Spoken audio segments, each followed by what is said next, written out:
내가 또 그들과 화평의 언약을 맺고 악한 짐승을 그 땅에서 그치게 하리니 그들이 빈들에 평안히 거하며 숲을 가운데에서 잘지라. 내가 그들에게 복을 내리고 내 산 사방에 복을 내리며 때를 따라 소낙비를 내리되 복된 소낙비를 내리리라.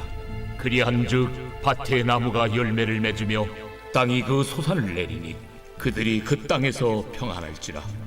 내가 그들의 멍에 나무를 꺾고 그들을 종으로 삼은 자의 손에서 그들을 건져낸 후에 내가 여호와인 줄을 그들이 알겠고 그들이 다시는 이방의 노략거리가 되지 아니하며 땅의 짐승들에게 잡아먹히지도 아니하고 평안히 거주하리니 놀랄 사람이 없으리라. 내가 그들을 위하여 파종할 좋은 땅을 일으키리니 그들이 다시는 그 땅에서 기근으로 멸망하지 아니할지며 다시는 여러 나라의 수치를 받지 아니할지라. 그들이 내가 여호와 그들의 하나님이며 그들과 함께 있는 줄을 알고 그들 곧 이스라엘 족속이 내 백성인 줄을 알리라. 주 여호와의 말씀이라. 내 양, 곧 내 초장의 양 너희는 사람이요 나는 너희 하나님이라. 주 여호와의 말씀이니라.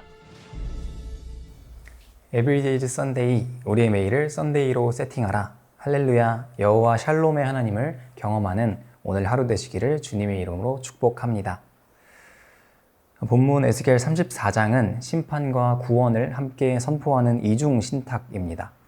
먼저 양 무리를 억압하던 목자들과 살찐 양에 대한 심판의 예언이 있고 주님께서 그들의 목자로 오심으로 나머지 양 무리를 구원하신다는 예언이 기록되어 있습니다.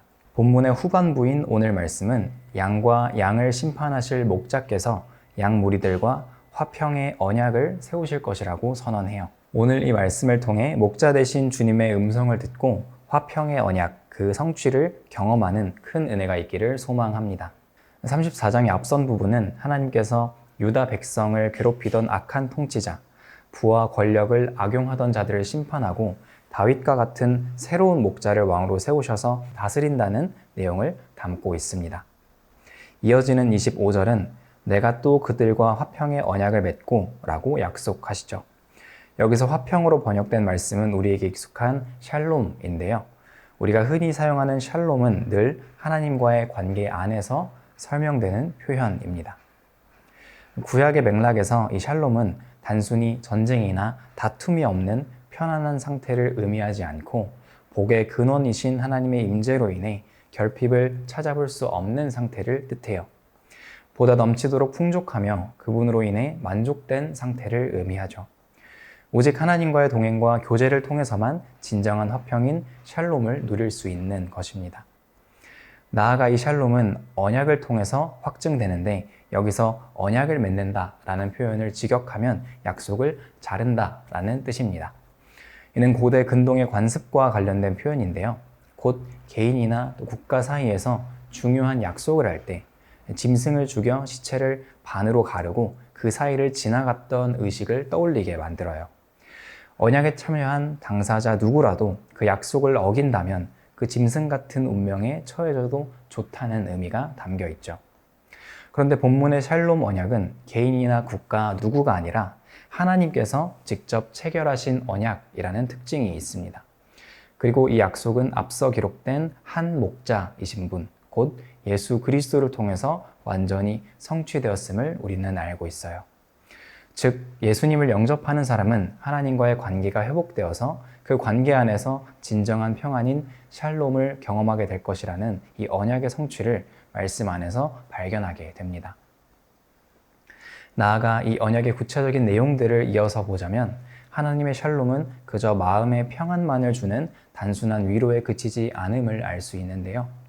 25절과 30절까지 샬롬이 미치는 세 가지 영역이 총 2차례 반복되면서 하나님의 샬롬은 한 국가나 개인의 모든 영역까지 임할 것임을 선포하고 있기 때문입니다. 말씀은 차례로 악한 짐승을 그 땅에서 그치게 하리니 때를 따라 복된 소낙비를 내리리라. 내가 그들의 멍에의 나무를 꺾고 내가 여호와인 줄을 그들이 알겠고 라고 선포해요. 땅에서는 악한 짐승을 제하시고 하늘에서는 이른 비와 늦은 비를 공급하실 것이고 양들을 압제하는 자들의 손에서 구원하신다는 것이죠.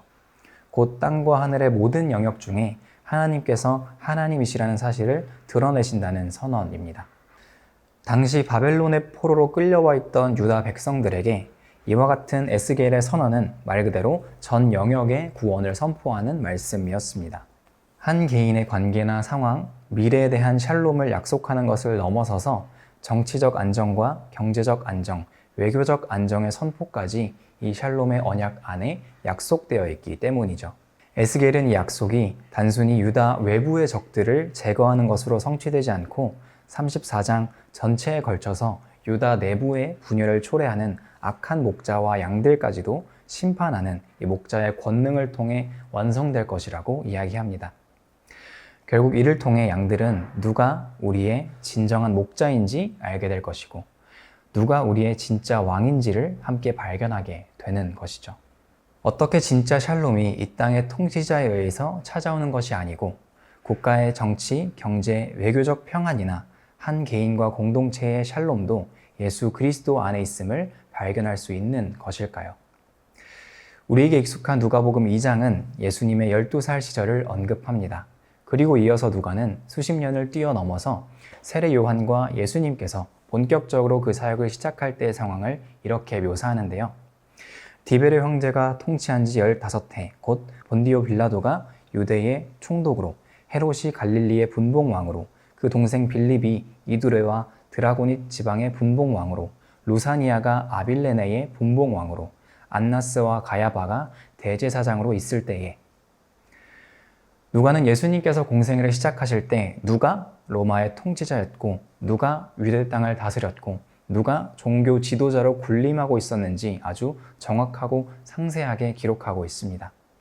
그리고 그때 세례 요한은 세례를 받으러 나온 무리들을 독사의 자식들이라고 부르면서 회개에 합당한 열매를 맺으라고 외쳤어요.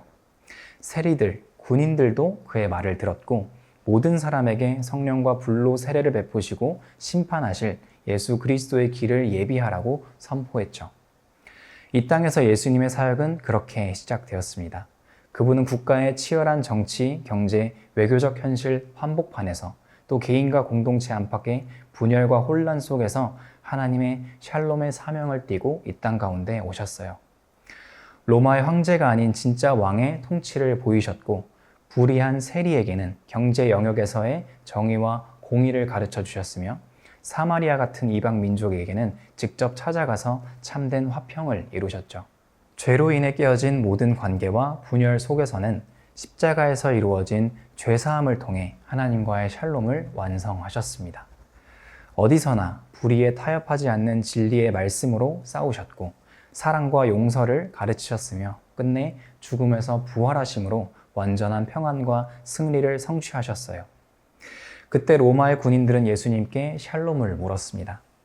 가시관을 엮어 그 머리에 씌우고 희롱하여 이르되 유대인의 왕이여 평안할지어다 하며 하지만 십자가 위에서 자신의 몸으로 이 평안을 성취하신 우리 주님께서는 하나님의 샬롬의 언약을 성취하시고 부활하신 뒤에 이렇게 물으십니다.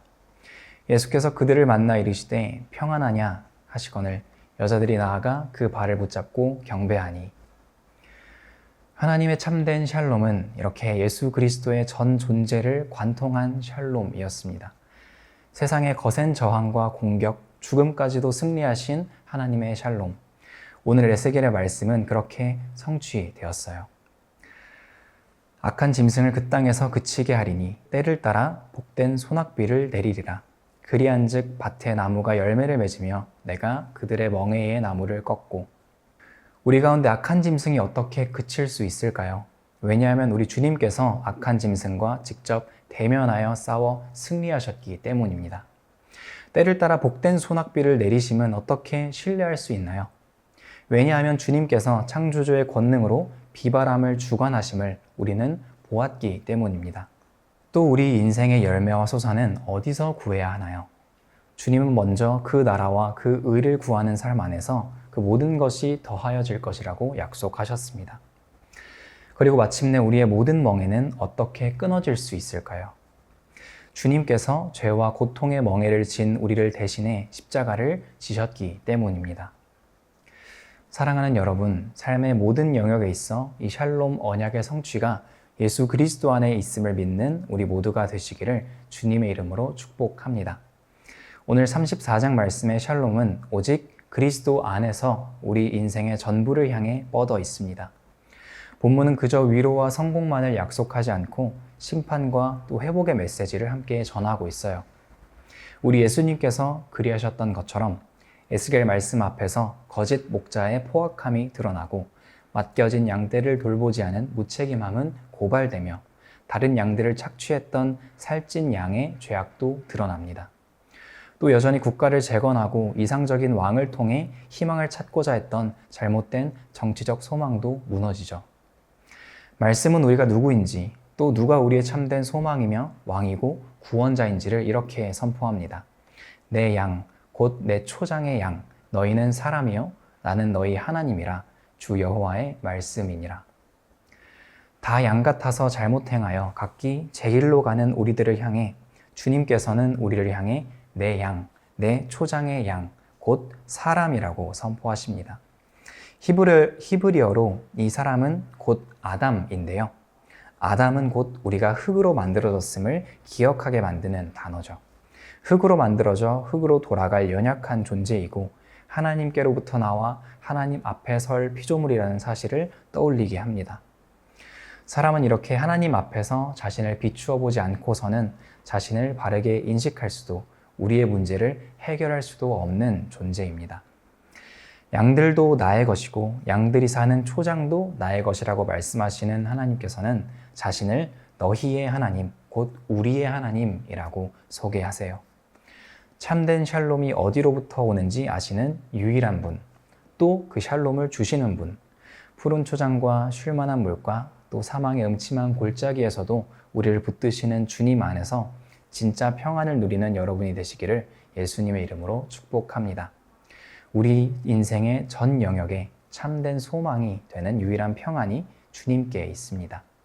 예수 그리스도의 통치를 받고 예수 그리스도를 왕으로 모시며 그분의 임재 안에서만 누릴 수 있는 하나님의 샬롬을 경험하는 포드의 성도님들이 되시기를 간절히 바라고 소망합니다. 우리는 아담이며 그분은 엘로힘, 여호와 샬롬의 하나님이십니다. 오늘 함께 나눈 에스겔 주 여호와의 말씀을 기억하며 함께 기도하겠습니다. 여호와 샬롬의 하나님, 오늘 우리 가운데 참 평안을 주시니 감사합니다.